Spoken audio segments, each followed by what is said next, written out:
ఈరోజు వచ్చేసి కన్నయ్య పడుకున్నాడనమాట. మధ్యాహ్నం అవుతుంది టైము. వాడి కోసం నేను మీల్ మేకర్ టమాటా వేసి పులావ్ చేద్దాం అనుకున్నా. అవైతేనే ఇష్టంగా తింటాడనమాట. వాడు ఎప్పుడు అమ్మ బిర్యానీ అనే చెప్తుంటాడు కాబట్టి వాడికి దాంతోనే మేనేజ్ చేస్తామన్నమాట. కొన్నిసార్లు వాడికి చీటింగ్ కూడా చేస్తాంలేండి. ఇంకొంచెం అలానే ఇప్పుడైతే వాడికి వంట చేసేయాలి. తర్వాత ఒక ఇంపార్టెంట్ విషయం అయితే మీతో షేర్ చేస్తానన్నమాట. మార్నింగ్ ఆయిల్ బ్లింకెట్లో తెచ్చేసుకున్నాము. ఇంకా కన్నయ్య కీరా తింటాడు కాబట్టి కీరా కూడా తెప్పించుకున్నా. ఇంకా ఇక్కడ వచ్చేసి ఇది పారాచూట్ అలోవెరా ఆయిల్ అయితే నేను యూజ్ చేస్తాను కాబట్టి ఇదే తెప్పించాను అనమాట. నాకు ఎక్కువ హెయిర్కి చాలా ఎక్కువ ఆయిల్ పడుతుందండి. నేను చాలా ఎక్కువ పెట్టుకుంటా. ఇలా డ్రైగా ఉంటే నాకు అస్సలు నచ్చదు అనమాట హెయిర్. అందుకే ఎక్కువ ఆయిల్ పెట్టుకుంటాను కాబట్టి కొంచెం పెద్దది తెప్పించుకున్నాను అనమాట. దానికి ఏదో మీరా షాంపూ అయితే కొంచెం ఏదో ఆఫర్ వచ్చినట్టుంది. నేను ఈ షాంపూ అయితే యూజ్ చేయను. ఇది ఇప్పుడైతే వంట మొత్తం చేసేసిన తర్వాత కొంచెం అందులో మీల్ మేకర్ కూడా వేస్ట్ చేద్దాం అనుకుంటున్నాం. ఈరోజు మార్నింగ్ అయితే కిచెన్లో ఒక అద్భుతమే జరిగిందంటే నేను ఇంకా లేయలేదు. ఈరోజు పడుకొని ఉన్నాను అనమాట. పడుకొని ఉంటే మా కిచెన్లో నుంచి ఏదో మంచి స్మెల్, అంటే పోపేస్తాం కదా, ఆ స్మెల్ అయితే వస్తుంది. నాకు నిద్రలోనే వస్తుంది అనమాట. సడన్గా లేచి ఏంటబ్బా పోపు స్మెల్ వస్తుంది, ఏమవుతుంది అసలు అని చెప్పేసి వచ్చి చూస్తాను అనమాట. నేనైతే షాక్ అయిపోయినాను లిటరల్లీ. ఈరోజు మా హస్బెండే వంట చేశాడనమాట. నాకు తెలియకుండా మొత్తం చేసేసిండు. అసలు ఈరోజు ఎగ్ బూజీ చేసిండు, రైస్ పెట్టేసుకున్నాడు, ఇంకా దోశలు వేయడానికి ఫ్రిడ్జ్లోంచి దోశ బ్యాటర్, ఇంకా చట్నీకి పల్లీలు అంతా చేసేసుకొని ఆయన ఎక్సర్సైజ్ అయితే చేసుకుంటున్నాడు అనమాట. ఏం నాని ఎందుకు చేసినావు అంటే, నువ్వు లేస్తే బాబు ఏడుస్తాడు కదా అని అయితే కొంచెం చెప్తున్నాడు అనమాట. ఫుల్ హ్యాపీ అనిపించింది. రోజు ఇలా అయితే చాలా బాగుంటుంది కదా అనిపించింది అనమాట. ఎందుకంటే బాబుని నేను రోజు చూస్తుంటాను కదా, కొంచెం నాకు పని ఎక్కువైనట్టు స్ట్రెస్ ఫీల్ అవుతుంటాను అనమాట. ఇలా అప్పుడప్పుడు హస్బెండ్ హెల్ప్ చేస్తున్నప్పుడు అయితే చాలా మంచిగా అనిపిస్తుంది కదా, కొంచెం రిలాక్సింగ్గా ఉంటుంది. యాక్చువల్గా నాకు ఈరోజు చాలా రిలాక్సింగ్గా ఉండింది. ఎందుకంటే పొద్దున్నే పనులంతా అయిపోయినాయి కదా, అందుకే ఇంకా ఓన్లీ ఎక్సర్సైజ్, ఫుడ్ తినేసి రిలాక్స్ చేసుకుంటాను నేను నా బాడీని. ఇప్పుడు జడ కూడా వేసుకోలేదండి, కొంచెం ఓపిక కూడా లేదు కాబట్టి. ఇప్పుడు కన్నయ్య లేసేస్తాడు, ఫుడ్ అడుగుతాడు, మళ్ళీ మారం చేస్తాడని చెప్పేసి మళ్ళీ లేచి ఇప్పుడైతే వంట వండడానికి వచ్చాను. ఇలా రోజు హస్బెండ్ వైఫ్లకి సర్ప్రైజ్గా వంట చేసి పెడితే ఎంత బాగుంటుంది కదా. రోజు అయితే ఇలా ఉండదులేండి, ఇప్పుడు ఒకసారి మనం కూడా రోజు చేపిస్తే బాగోదు కదా. ఇంకా చెప్పాను కదా, నేను మా హస్బెండ్ మొత్తం వంట చేసేసారని చెప్పేసి నువ్వేం పని చేస్తున్నావు అలా చేపియచ్చా అని మాత్రం మీరు అస్సలు అనుకోవద్దు. అది ఇద్దరి మధ్య అండర్స్టాండింగ్ అంతే. మా హస్బెండ్కి వంట చేయడం ఇష్టం కాబట్టి నా కోసం ఆయన చేస్తారు, హెల్ప్ చేస్తారు అనమాట. ఈ ఒక్క విషయంలోనే కాదు, ప్రతి ఒక్క విషయంలో మా హస్బెండ్ నాకు చాలా హెల్ప్ చేస్తారు. ఆ విషయంలో అయితే నేను ఆయనకి థ్యాంక్ యూ చెప్పుకోవాలి. కొంతమంది అస్సలు చేయరనమాట. కొంతమందికి కుకింగ్ చేయడము, ఇలా ఇంటి పని చేయడము, హెల్ప్ చేయడము అలా ఇష్టం ఉంటుంది. మా హస్బెండ్కి ఇష్టం కాబట్టి ఆయన చేస్తారు నా కోసము. ఎందుకంటే మాకు ఇంట్లో మేడు అలా ఎవ్వరు లేరండి. బాబు బాగా సతాయిస్తుంటాడు కాబట్టి మేమిద్దరమే చూసుకోవాలి కదా. డే మొత్తం నేనే చూసుకుంటుంటాను కాబట్టి ఆయన వచ్చిన తర్వాత నాకు కొంచెం కాసేపు రెస్ట్ ఇద్దామని చెప్పేసి ఆయన చేస్తారంతే. అంతకుమించి ఏం లేదు. మీరు అస్సలు అనుకోవద్దు వంట చేపిస్తున్నావా, అన్ని పనులు చేపిస్తున్నావా అని మాత్రం అస్సలు అనుకోవద్దు. మేమిద్దరం చాలా ఇష్టంగా అన్ని పనుల్లో షేర్ చేసుకొని మంచిగా ఎంజాయ్ చేస్తున్నాం అనమాట.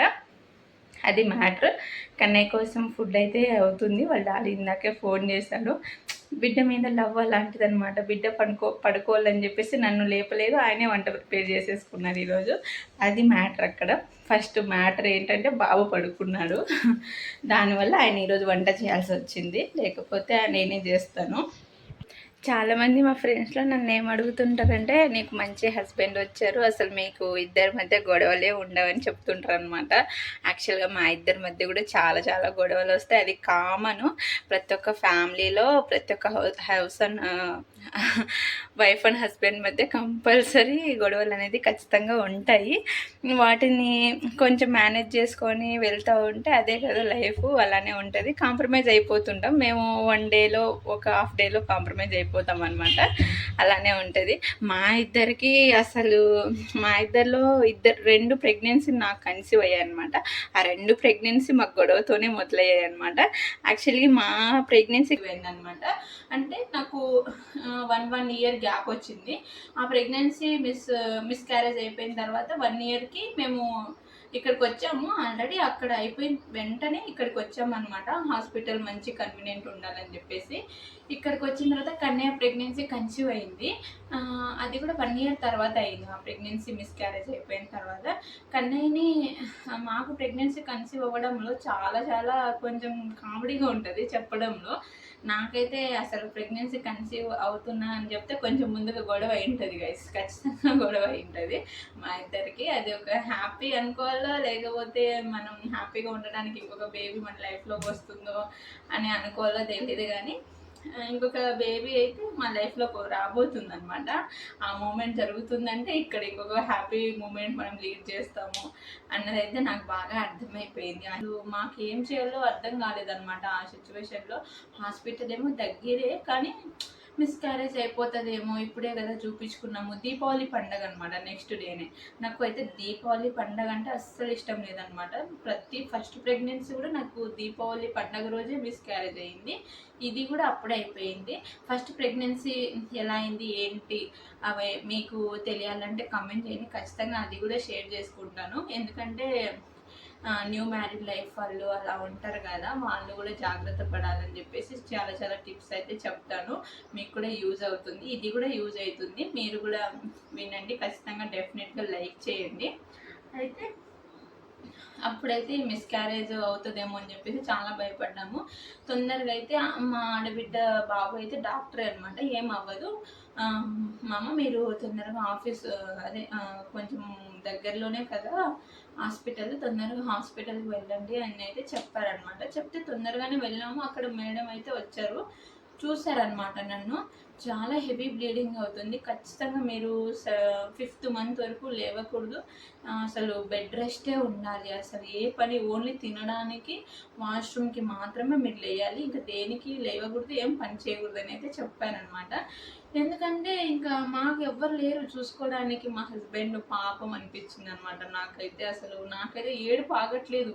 మేడం అయితే మీరు స్ట్రెయిన్ తీసుకోకండి, అసలు మీరు స్ట్రెయిన్ తీసుకుంటే అసలు బేబీ ప్రాబ్లం అవుతుందనే చెప్తుందనమాట. సరే ఓకే, కొంచెం బాడీని ఎంత నార్మల్గా చేసుకుందామన్నా అవ్వట్లేదు అనమాట. మా హస్బెండ్ వచ్చి వెంటనే మా అన్నయ్యకి చెప్పాడు, ఫోన్ చేసి మా అమ్మని రమ్మని అయితే. ఎందుకంటే నెక్స్ట్ డేనే దీపావళి పండుగ ఉంది కదా, పాపం వాళ్ళని డిసప్పాయింట్ చేయకూడదని చెప్పేసి మా హస్బెండ్ మేనేజ్ చేసుకుంటాను, రేపు ఒక రోజు ఉండేసి ఎల్లుండి అయితే అత్తమ్మని పంపించు అని అయితే చెప్పారనమాట. నాకైతే అసలు అన్నయ్యని మాట్లాడు అని ఇచ్చాడు నాకు ఫోన్. అసలు ఏడుపు ఆగట్లేదు, అన్నయ్యతో ఏడుస్తూనే ఉన్నా, ఇట్లా ఏం కాదులే, నువ్వు మామ ఉన్నాడు చూసుకుంటున్నాడు అని అయితే చెప్తున్నాడు మా అన్నయ్య. కానీ ఏదో తెలియని భయం అయితే ఉంటుంది కదా, కానీ పెద్ద ప్రాబ్లమే అది, చిన్నదైతే కాదు అని కొంచెం జాగ్రత్తగా ఉండాలి. మిస్క్యారేజ్ అయిపోయి నాకేంటి ఏమైందంటే ఫస్ట్ బేబీ ఇలానే అయిపోయింది కదా, మళ్ళీ ఇలానే అయిపోతుంది ఏంటది, తర్వాత అదే బాధ ఎక్కువ అయిపోయింది అనమాట నాలో. ఇంకా మా హస్బెండ్ వచ్చేసి కన్నయ్యలు వేసేసింది, ఇంకా సినిమానే ఉంటుంది నాకు. తర్వాత అమ్మ వాళ్ళని పండగ చూసుకొని రమ్మని అయితే చెప్పారనమాట. అమ్మ వాళ్ళైతే పండగ చూసుకొని నెక్స్ట్ డే వచ్చారు. ఇంకా అమ్మ అయితే నన్ను చూసి చాలా ఏడ్చేస్తుంది అనమాట. అసలు అమ్మకి తెలుసు కదా, ఇంకా ఫస్ట్ బేబీ ఇలా అయిపోయింది, ఇంకా అమ్మ మనసు అమ్మకే తెలుస్తుంది కదా. అసలు చాలా ఏడ్చేసి, మా నాన్న కూడా చాలా ఏడ్చిస్తున్నాడు అనమాట. ఏం కాదు మీరు ఫీల్ అవ్వకండి అని అయితే చెప్తున్నా. ఆ రోజు ఎందుకంటే ప్రెగ్నెన్సీలో ఉన్న వాళ్ళకి చాలా చాలా తినాలనిపిస్తుంది, వాళ్ళు చేసుకున్న ఫుడ్ అయితే అస్సలు తినరు కదా. అందుకే నేనైతే మా అమ్మ పప్పు చపాతీ చేసింది గైస్. అసలు ఆ రోజైతే చాలా ఎక్కువ తినేసిన. మా అమ్మ అయితే నవ్వుతుంది నేను ఫుడ్ తింటుంటే, అసలు ఏం లేదులే బెంగ పెట్టేసుకున్నావు అందుకు అట్లా అయిపోయింది అని అయితే అమ్మ చెప్తుంది అనమాట. మా నాన్న కూడా హ్యాపీ ఫీల్ అయ్యాడు నేను ఫుడ్ మంచిగా తింటున్నాను అని చెప్పేసి. ఓకే ఎనీవే ఏదైనా సరేలే, బిడ్డ మంచిగా తింటే అదే చాలే అని చెప్పేసి వాళ్ళు హ్యాపీ అయితే ఫీల్ అయిపోయారు. తర్వాత నాన్న అయితే వెళ్ళిపోయారు, అమ్మ నా దగ్గర 1 మంత్ అయితే ఉంది, ఎందుకంటే బెడ్ రెస్ట్ కదా చూసుకోవాలి కదా అని చెప్పేసి ఉండింది. నాకైతే అది బ్లీడింగ్ అవ్వడంతో ప్రతిరోజు గైస్ చెప్పాలంటే మార్నింగ్ నైట్ ఖచ్చితంగా ఇంజెక్షన్ ప్రొజెస్ట్రాన్ ఇంజెక్షన్ అయితే ఖచ్చితంగా ఉండాలి. నర్స్ ఇంటికే వచ్చేదన్నమాట. నేను స్టెప్స్ దిగకూడదు, మళ్ళీ జర్నీ కూడా చేయకూడదు కాబట్టి ఇంటికి వచ్చేవాళ్ళు. టాబ్లెట్స్ అయితే మేడంకి అప్పుడప్పుడు కాల్ చేసి మా హస్బెండ్ వెళ్ళి తీసుకురావడం అలా అయితే జరుగుతున్నాయి. అలానే అవుతుండే. ఏమంటే అసలు రోజు ఇంజెక్షన్ అంటే ఎలా ఉంటుంది గైస్, మీరే చెప్పండి. అసలు స్పేస్ లేదనమాట, ఎక్కడ వేయించుకోవాలో అర్థం కాదు. మళ్ళీ లిటరలీ చెప్తున్నా 4th మంత్కి కూడా కొంచెం కంట్రోల్ అవుతుంది బ్లీడింగ్ అనే టైంకి మళ్ళీ 4th మంత్లో హెవీ బ్లీడింగ్ అయిపోయింది. మళ్ళీ హాస్పిటల్కి పరిగెత్తాము. మళ్ళీ మేడం మళ్ళీ స్టార్టింగ్ నుంచి ఇంజెక్షన్ రాయడం స్టార్ట్ చేశారనమాట. లిటరలీ చెప్తున్నా, అమ్మ అయితే 4th మంత్ వరకు ఉండింది. 3rd మంత్ నుంచి 4th మంత్ వరకు. తర్వాత అమ్మ వెళ్ళిపోయారు. వాళ్ళకి పనులు ఉంటాయి కదా, నా కోసం వెయిట్ చేస్తూ ఉండలేదు కదా. కొద్ది రోజులు మేడ్ని పెట్టుకొని మేనేజ్ చేసాము. తర్వాత ఇంకా నాకు కూడా ఫిజికల్గా వర్క్ ఉండాలి, వంట చేసుకోగలనులే అని చెప్పేసి ఇంకా ఆమెను కూడా ఉంచుకున్నాం లేండి. ఒక 8 months వరకు పెట్టుకున్నాం. కానీ ఇంకా వంట పని అంతా నేనే చూసుకునేదాన్ని, మేమే చేసుకునేవాళ్ళం. మా హస్బెండ్ కూడా వర్క్ ఫ్రమ్ హోమే కదా, ఆయన బాగా హెల్ప్ చేసేవారు నాకు చాలా. అసలు నన్ను ఆ టైంలో మంచి సపోర్ట్ ఇచ్చారు. ఇంకా చెప్పాను కదా లాస్ట్ వీడియోలో నా ఫ్రెండ్ అనిత అని చెప్పేసి, ఆ అమ్మాయి కూడా నన్ను చాలా మోటివేషన్ చేసింది. తను కూడా చాలా ధైర్యం చెప్పేది అనమాట. తను ఎన్ఐసిలో వర్క్ చేస్తుంది, చిన్న బేబీస్ని చూస్తుంది అనమాట. అలానే అయిపోయినాయి ఇంజెక్షన్స్, అవే అయిపోయినాయి అనమాట నా లైఫ్లో. అసలు ఊరికి వెళ్ళలేదు, ఎవరిని చూడలేదు, అసలు ఎవరిని కలవలేదు అనమాట. నాకైతే నా మనసులో ఉండేది గైస్, అందరు నా కోసం రావాలి, ఏదో ఒకటి చేసి పెట్టాలి, ఫుడ్ నేను తినాలి అనే కొంచెం ఉండేది. కానీ నేను ఎవరికి చెప్పలేదు అనమాట. చెప్పలేదు, వాళ్ళే వస్తారులే. ఇంకా ఇది తిను, ఇవి చాకీలు ఇంకా లేవు. మా వాడు దీంట్లో ఉంటది కదా క్రీమ్ తినేసి చాక్లెట్లు బిస్కెట్లు అయితే పెట్టేస్తుండు. ఇవి తినాలి లేకపోతే కొడతాడు. వీరి కోసం నేను అంత కష్టపడ్డాం గైస్. ఇంకా అసలు నేనైతే నా బాడీ అసలు నన్ను ఎవరు గుర్తుపట్టరు అలా అయిపోయాను అనమాట. ఇంత స్పేస్, ఇంత వెడల్పు వచ్చాను అనమాట, అంత వెయిట్ అయిపోయాను నేను. ఆ ఇంజెక్షన్స్, టాబ్లెట్స్, హెవీగా ఫుడ్, మంచి హెవీ అంటే మంచి ప్రోటీన్ ఫుడ్ అవంతా టైంకి తీసుకోవాలి, పాలు తాగాలి, అవంతా ఉండేటివి అనమాట. అప్పుడు బాగా తిన్నాను గైస్. నా ప్రెగ్నెన్సీలో బిర్యానీని అసలు ఎలా తిన్నానంటే అసలు బకాసురులు కూడా అంతగా తినిండరు, నేను తిన్నాను. వీడు ఎక్కువ బిర్యానీ తినే ఇప్పుడు నన్ను బాగా బిర్యానీ అనే చెప్తున్నాడు అనమాట. ఆ ప్రభావమే ఈ ప్రభావం అనమాట. అలా ఉండింది. అప్పుడైతే అసలు ఇంకా డెలివరీ అప్పుడైతే అమ్మ వచ్చింది. ఇంకా 1 month ముందైతే అమ్మ వచ్చింది ఇక్కడే డెలివరీ చేపియాలి అని ఫిక్స్ అయ్యాను అనమాట. ఎందుకంటే ఫస్ట్ ప్రెగ్నెన్సీ అప్పుడు కూడా చాలా ఇబ్బంది పడ్డాం కదా. ఇప్పుడు అందులోనూ జర్నీ చేయకూడదు, ఎటు వెళ్ళకుండా ఇక్కడే డెలివరీ చేపిద్దామని అయితే ఫిక్స్ అయిపోయి అమ్మని పిలిపించుకున్నాను. ఇక్కడైతే మాకు ఎవరేమి సపోర్ట్ లేదు గైస్. వాళ్ళ డాడీ, మమ్మీ అయితే పెద్దమ్మ వాళ్ళు వస్తామన్నారు. కానీ మేము సడన్గా చేపించేద్దాము, బేబీ కొంచెం 1 month లోపే కొంచెం వీడు అనీజీగా ఫీల్ అవుతున్నా అనమాట. నేను కూర్చోలేను, లేవలేను, వెయిట్ అయిపోయాను కదా. ఇంకా దానివల్ల కొంచెం ఇబ్బందిగానే ఉండింది అనమాట. ఇంకా 1 month ఉంది అంటే బేబీని నేను 10 months అనమాట. 10 months 1 week అయినంత వరకు కూడా నాకు పెయిన్స్ రావట్లేదు. లిటరలీ చెప్తున్నా, ఫస్ట్ ప్రెగ్నెన్సీ నాకు చాలా క్రిటికల్ ఉండే అనమాట. అప్పుడు నేను ఆ పెయిన్ని చూశాను కాబట్టి ఇప్పుడు నాకు భయం వచ్చేస్తుంది. నార్మల్ డెలివరీ అంటే నాకు చాలా భయం అయిపోతుంది అనమాట. అందుకే ఫస్ట్ మా హస్బెండ్ని రోజు అడిగేదాన్ని, ఇప్పుడు పెయిన్స్ వస్తాయో లేదో అంటే. ఫస్ట్ నా బాడీ మొత్తం స్పెల్లింగ్ అయిపోయిండే, కాళ్ళు కూడా చాలా వాపులు, వేళ్ళు కూడా చాలా లావ్ అయిపోయినాయి అనమాట. అలా ఉండింది. కలర్ చేంజ్ అయిపోయాను. అసలు బాడీ నాకు చైర్ కూడా పట్టకపోతుండే, అంత వెయిట్ అయిపోయాను అనమాట కూర్చుంటే కూడా. అసలు అలాంటి సిచ్యువేషన్లో ఎలా ఉంటుంది చెప్పండి, నిద్ర రాదు, అలానే ఉండేది. అసలు తిన్న ఫుడ్ డైజెషన్ కాకోకుండా ఏదో హెవీగా అయిపోయినట్టు, దగ్గర పడుతున్నాయి కదా ఇంకా మంత్స్, అలానే ఉండిందనమాట. నెక్స్ట్ మేమైతే డిసైడ్ అయిపోయాం, ఇంకా ఏమైనా అవ్వని మంచి రోజు చూసి ఇంకా సర్జరీ చేపించేద్దాం, నా వల్ల అయితే అవ్వదు అని చెప్పేసి. అలా అనుకున్న ముందు రోజు అయితే కొంచెం కన్నే అయితే పొట్టలో నాకు ఏమంటారు మూమెంట్స్ లేవన్నమాట. మూమెంట్స్ లేకపోతే ఎలా ఉంటుంది చెప్పండి. ఆ నైట్ నేను వాకింగ్, ఇంకా అమ్మ ఉన్నారు కదా, అమ్మ అయితే కొన్ని ఏమంటారు ధనియా వాటర్ అవంతా ఇచ్చారు, కానీ అసలు మూమెంట్ అనేది లేదనమాట. మళ్ళీ మేము ఆ నైట్ హాస్పిటల్కి వెళ్ళాము, అక్కడ నన్ను అబ్జర్వేషన్లో పెట్టారు, అవంతా ఉండిందనమాట. ఇలా ఎన్ని రోజులు చూస్తుంటాను చెప్పండి, అసలు దినదినం నాకు ఒక గంటంలానే గడిచాయి అనుకోండి మీరు కూడా. అసలు చెప్పకూడదు లేండి, చాలా ఇబ్బందిగా అనిపించింది. ఒక్క రోజు కూడా నేను హ్యాపీగా ఫీల్ అయింది లేదు గైస్ నా ప్రెగ్నెన్సీలో. ఇలా నాలాగా ఎంతమంది స్ట్రగుల్ అయ్యారో కామెంట్ చేయండి ఖచ్చితంగా. మళ్ళీ ఏమైంది, ఆ నైట్కి మొత్తం నిద్ర లేదు, అబ్జర్వేషన్లో పెట్టారు. బేబీ కిక్స్ ఎన్ని వస్తున్నాయని చెప్పేసి నర్సు నన్ను చూస్తున్నారు. తర్వాత బేబీ చాలాసేపు అంటే 1-2 hours అలా అబ్జర్వేషన్లో ఉంచాక తర్వాత బేబీ కిక్ ఇచ్చింది అనమాట. ఇచ్చాక ఇంకా సరే ఓకే అంతా బాగానే ఉంది, ఇంకా ఇంటికి వెళ్ళండి అని అయితే చెప్పారనమాట. ఎర్లీ మార్నింగ్ మేడంని ఒకసారి కలవండి అని చెప్తే మేడంని అయితే కలిసాము. మార్నింగ్ వచ్చిన తర్వాత మేడం నా వల్ల అవ్వట్లేదు, ఇంకా ఫీటల్ మూమెంట్ రాలేదమ్మా, ఇంకా టైం ఉందని అయితే మేడం చెప్తుంది. ఇంకా నేను నా వల్ల అవ్వదు మేడం, సి సెక్షన్ చేసేయండి అని అయితే ఏడ్చేసాను. ఫస్ట్ మా హస్బెండ్ని నేను మెంటలీ ఆయన ప్రిపేర్ చేసుకొని వెళ్ళాం, మీరు చెప్తేనే మేడం చేస్తారు అని అయితే చెప్పేసుకొని వెళ్ళామన్నమాట. అయితే ముందు రోజే మేము ముందు మంచి రోజులు ఉన్నాయో లేదా అని చెప్పేసి మేము ఏం చూసుకోలేదు గాయస్. అక్కడ మేడం చెప్పేశాము ఇలా చేయించుకోవాలి అని చెప్పేసి. మేడం కూడా ఓకే ఈరోజు మంచి రోజే ఉంది, అందరూ చేపించుకుంటున్నారు, అందరికీ బేబీ బాయ్ పుడుతున్నారు, మీరు చేపించుకోండి అని అయితే మేడం చెప్పారనమాట. ఆ విషయం మేడం చెప్పడంలో నాకైతే ఎగ్జైట్మెంట్ అయిపోతున్నా.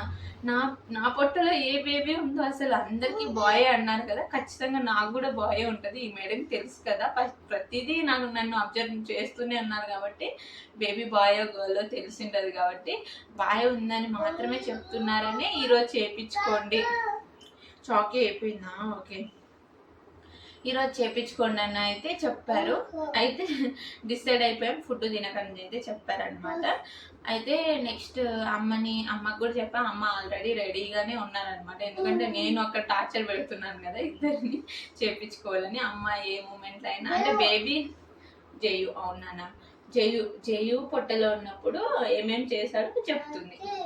అవును, అయితే అమ్మ మెంటలీ ఫిక్స్ అయిందనమాట. అయితే బట్టలు అవంతా బేబీకి కావాల్సింది ముందుగానే షాప్ చేసుకుని ఉన్నాం 9th month కాబట్టి ఇంకా నో ప్రాబ్లం అనమాట. ఇంకా హాస్పిటల్కి వెళ్ళినా ఇంకా వెంటనే వెళ్ళినా ఇంకా ఏం కాదని చెప్పేసి అనుకున్నాము. నెక్స్ట్ అక్కడికి వెళ్ళాము, ఫుడ్ తినకని చెప్పారు. నైట్ అయితే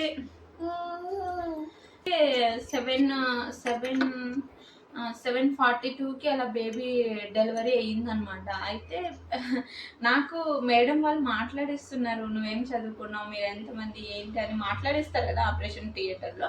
వాళ్ళు నన్ను మాట్లాడిస్తున్నారు, అంతలోపల టకానని బేబీని బయటికి తీసుకొచ్చారు. కంగ్రాచులేషన్స్ ఇందిరా, మీకు బేబీ బాయ్ అని చెప్పారనమాట. అమ్మయ్య, ఆ క్షణం అనుకోని చాలా ఊపిరి పీల్చేసుకున్నాను అనమాట. ఇంకా బాబు పుట్టేశారంట, ఇంకా మళ్ళీ బయటికి ఇచ్చేసారు. ఇంకా నేనైతే లిటరలీ చెప్తున్నా 2 days నాకు నిజంగా నిద్ర లేదు. 2 days కాదు, 8th month నుంచి సరిగ్గా నేను పడుకోనే లేదనమాట. ఇంకా వాళ్ళు నన్ను ఏం చేసినా పర్లేదని చెప్పేసి ఇంకా తర్వాత నాకు వాళ్ళు ఏం చేశారో, ఎప్పుడు నన్ను డిశ్చార్జ్ చేశారో కూడా నాకు అర్థం కాలేదనమాట. అలానే పడుకుండిపోయాను, అసలు డీప్ స్లీప్ అండి, చాలా డీప్ స్లీప్ వెళ్ళిపోయాను అనమాట. మళ్ళీ నన్ను రూమ్కి షిఫ్ట్ చేసిన తర్వాత ఒక 2-3 hours మెలకు వచ్చింది, అంత మంచి నిద్రపోయాను అనమాట. బాబుని వాళ్ళకి ఇచ్చారో లేదో, బాబు ఏడ్చింది, వాళ్ళు నాకు చెప్పారు, అంతవరకే నాకు తెలుసు అనమాట, ఇంకేం తెలీదు. తర్వాత బాబునైతే మా హస్బెండే ఫస్ట్ ఫీడ్ చేయించారంట. అమ్మను మా హస్బెండే చూసుకున్నారు. నిజంగా మా హస్బెండ్కి చాలా ఓపిక పిల్లల్ని చూసుకునే విషయంలో అయితే. నేను నిజంగా నాకైతే చాలా కోఆపరేట్ చేస్తారనమాట. ఫస్ట్ నుంచి ఆయనే చూసుకుంటున్నాను మంచిగా. అమ్మనైతే చెప్పనవసరం లేదు, అమ్మ నా లైఫ్లో అసలు నేను ఫస్ట్ చదువుకునేటప్పుడు నాన్న అంటే నాకు ఇష్టము, అప్పుడు అమ్మని అస్సలు పట్టించుకునేదాన్ని కాదు. నేను అమ్మ అయిన తర్వాత అమ్మ వాల్యూ నాకు తెలిసింది. ఇప్పటి వరకు అమ్మతో నేను మాట్లాడితే 2 గంటలు 3 గంటలు మాట్లాడుతూనే ఉంటాను. నాన్నకు తక్కువ అనమాట. అలానే నాన్న ఇష్టం లేదని కాదు, నాన్న కూడా ఇష్టమే. ఓకే నాన్న, చాకినా తీసుకో. నాన్న కూడా నాకు ఇష్టమే చాలా.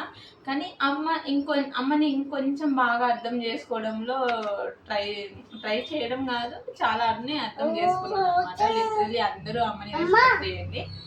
ఓకే. మా హస్బెండ్ అమ్మనే అసలు మొత్తం నా డెలివరీ అంతా వాళ్ళే చూసుకున్నారు. నిజంగా వాళ్ళకి చాలా థ్యాంక్ యూ. నా ఫ్రెండ్ ఉంటది కదా, తను కూడా మధ్య మధ్యలో వచ్చి వాళ్ళకి రెడీ అవ్వడానికి అలా పంపించేది. తను కూడా డ్యూటీకి వెళ్తూనే నా దగ్గర వచ్చేది అనమాట. తను లేకపోయినా అసలు ఇంత సపోర్టివ్ గా అందరం యాక్సెప్ట్ చేసే వాళ్ళం కాదు. ఇక్కడ డెలివరీ కూడా తనని చూసి మేము ఇక్కడ డెలివరీ చేయించుకోవాలని చెప్పేసి ఫిక్స్ అయ్యాము. ఇలా అయితే జరిగిపోయింది. నా ప్రెగ్నెన్సీ జర్నీ మొత్తం బాధతోనే నిండిపోయింది.